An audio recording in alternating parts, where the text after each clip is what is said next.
Vendre sur Amazon, c'est devenu un sport de combat. Tout le monde veut aller vite, tout le monde cherche la pépite qui va tout changer, mais la réalité c'est que si vous foncez tête baissée juste parce que les chiffres ont l'air bons, vous jouez à la roulette russe avec votre argent. J'ai des élèves qui m'ont appelé en panique parce que leur stock de 10 000 € est bloqué en douane à cause d'un certificat qu'ils ne connaissaient même pas. Ou pire, celui qui commence à faire 500 € de vente par jour et qui se prend un strike pour brevet et design après seulement 2 semaines de vente parce qu'un concurrent a verrouillé le modèle. Là, c'est terminé, listing supprimé, stock invendable et t'as juste tes yeux pour pleurer tes économies. Aujourd'hui, je vais vous montrer comment on peut éviter ça facilement et rapidement.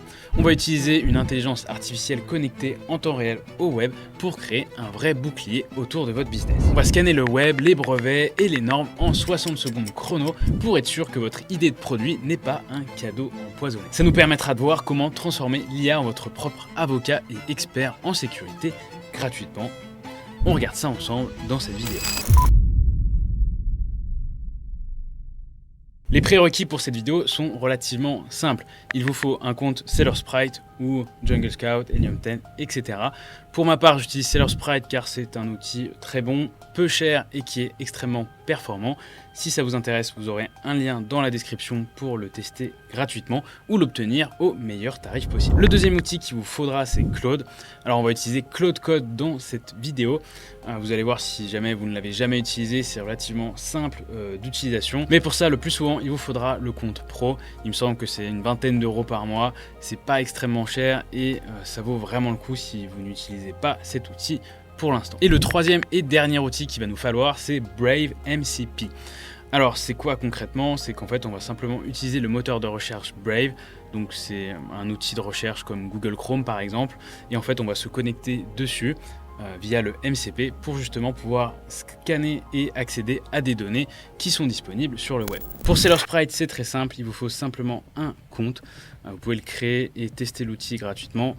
On verra ensuite plus tard comment ça fonctionne, mais pour créer un compte, c'est relativement facile. Pour Claude Code, si jamais vous ne connaissez rien, eh bien, c'est l'outil Claude d'Anthropic. Alors généralement, vous avez la version web, c'est-à-dire que vous pouvez accéder directement depuis votre moteur de recherche. Mais pour avoir accès à Claude Code, il faut télécharger l'application Claude sur votre ordinateur.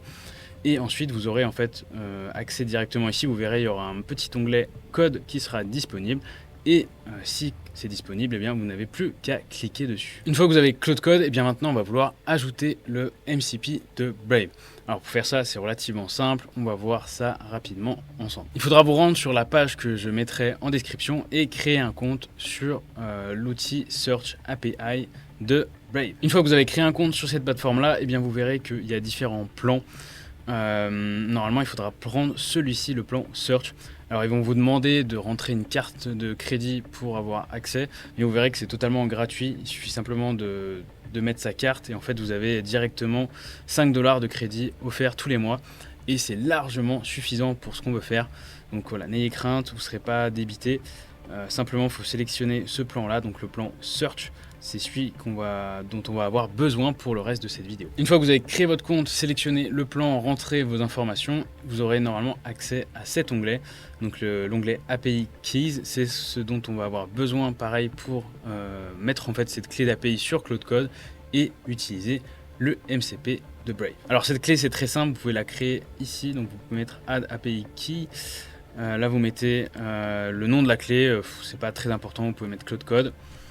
Et après là c'est par rapport à votre abonnement, donc nous c'est Search, donc on a juste à faire ça et ensuite on clique sur Add. Une fois que vous l'aurez créé, eh bien, vous aurez quelque chose qui s'affiche comme sur mon écran et après vous avez juste en fait à cliquer ici pour copier votre clé d'API qu'on va ensuite ajouter sur Claude Code. Une fois que vous avez récupéré votre clé d'API, on va lancer du coup la connexion sur Claude Code.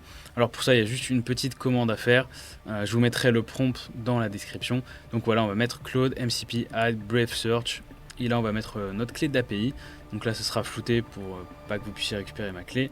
Et après vous voyez encore une autre commande qui va nous connecter au serveur de Brave. Une fois que vous avez tapé cette commande, on va vérifier qu'il a bien réussi à se connecter à Brave. Pour ça vous pouvez simplement lui demander est-ce que tout est ok ou est-ce que la connexion a réussi. Et là il va nous dire voilà c'est fait, il nous a bien, tout est en ordre. Le bilan final, le serveur MCP Brave Search est connecté, la clé d'API est validée.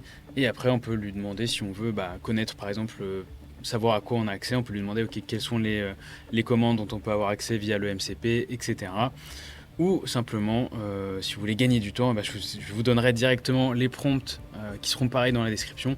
Tout ce dont on va utiliser dans la vidéo, ce sera directement dans la description accessible. Maintenant qu'on a tout préparé, on va voir ensemble un exemple pour savoir comment utiliser l'outil afin de faire notre propre recherche et voir si sur un cas concret d'un produit, est-ce qu'on pourrait lancer ce produit ou alors est-ce qu'au contraire il est protégé ou est-ce qu'il y a des choses qu'on devrait s'assurer avant de lancer ce produit.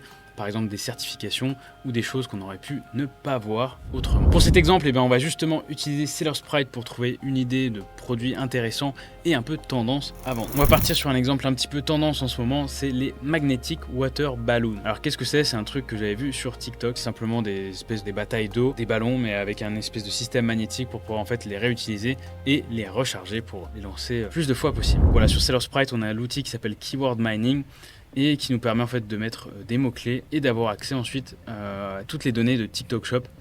Donc on peut voir que là, il y a ce compétiteur-là qui fait 28 000 $ de chiffre d'affaires sur TikTok avec ce produit. Et j'en ai vu pas mal qui faisaient beaucoup d'argent avec en fait un produit assez con. Et si on veut les données d'Amazon, ce qui va un petit peu plus nous intéresser aujourd'hui, on va simplement cliquer sur l'onglet Amazon, remettre le même mot-clé. Là, j'ai lancé une recherche. Et ensuite, on va voir un petit peu ici tous les mots-clés autour de cette niche-là. Et on peut voir qu'il y a des volumes de recherche assez importants. On a du 300 000 là. On peut scroller un petit peu pour voir si ça correspond bien à notre niche. Donc on peut voir, voilà, c'est à peu près, c'est bien les mêmes produits. Les mots-clés tournent bien autour de ce qu'on veut. Et si on additionne, on a bien un bon 500 000 de volume de recherche mensuel. Bon, on est en été, donc c'est des produits très tendance et qui restent pas longtemps. Tout ça pour vous dire que c'est une énorme niche sur laquelle on pourrait vouloir se lancer. Et on va voir justement s'il y a des dangers dans tout ça. On va repartir d'un des mots-clés de la niche. Moi, je vais prendre celui-ci parce que c'est celui qui me parle plutôt bien. Il y a 34 000 de recherche mensuelle, donc Magnetic Water Balloons. Ensuite, ce qu'on va vouloir faire, c'est voir si jamais on venait à lancer ce produit, est-ce qu'il y a des risques qui sont liés par exemple au fait que ce soit magnétique, donc qu'il y a forcément des aimants. Il me semble qu'il y a potentiellement des certifications dessus. Est-ce qu'il y a des brevets ou des choses qui pourraient protéger ce produit? Ce qui pourrait peut-être nous mettre dans des difficultés par la suite, et essayer de comprendre si on lançait ce produit demain, quels seraient les dangers ou les possibilités qui seraient offertes à nous pour arriver au bout de notre projet.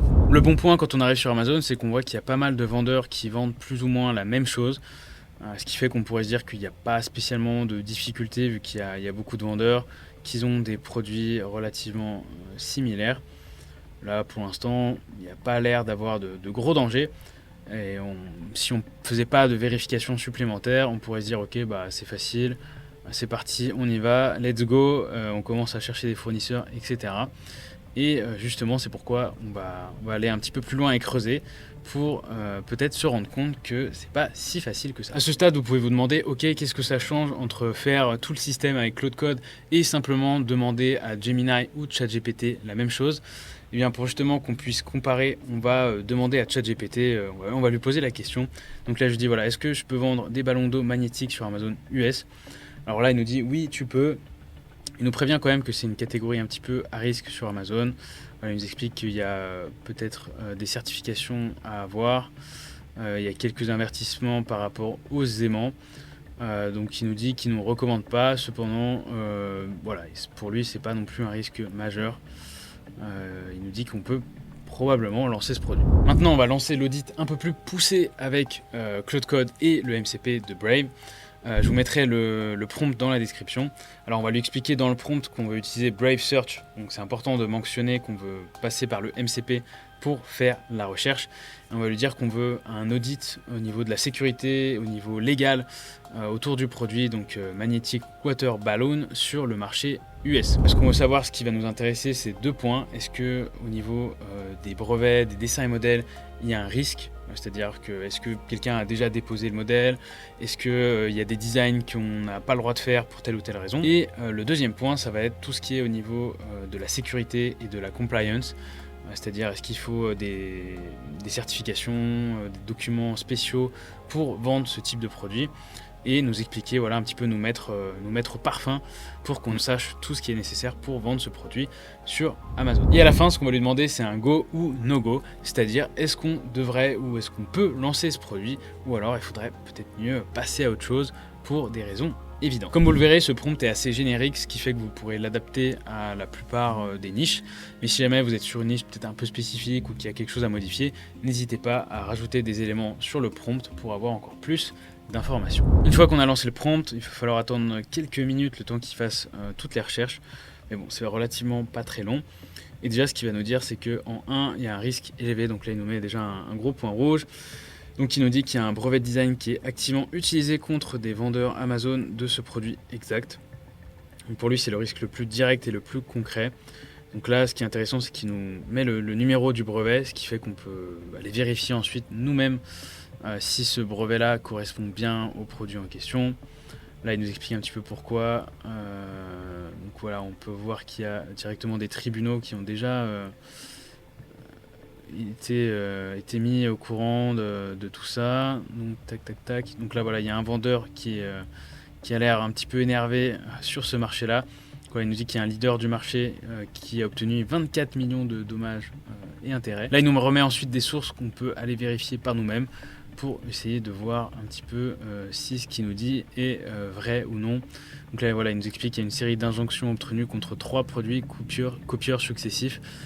Ce qui veut dire que cette entreprise-là, donc Zuru, a l'air de vouloir faire défendre ses droits, ce qui fait que dès qu'il y a des concurrents qui lancent des produits similaires, eh bien, ils les attaquent en justice. Apparemment, ce serait le mécanisme magnétique qui serait protégé.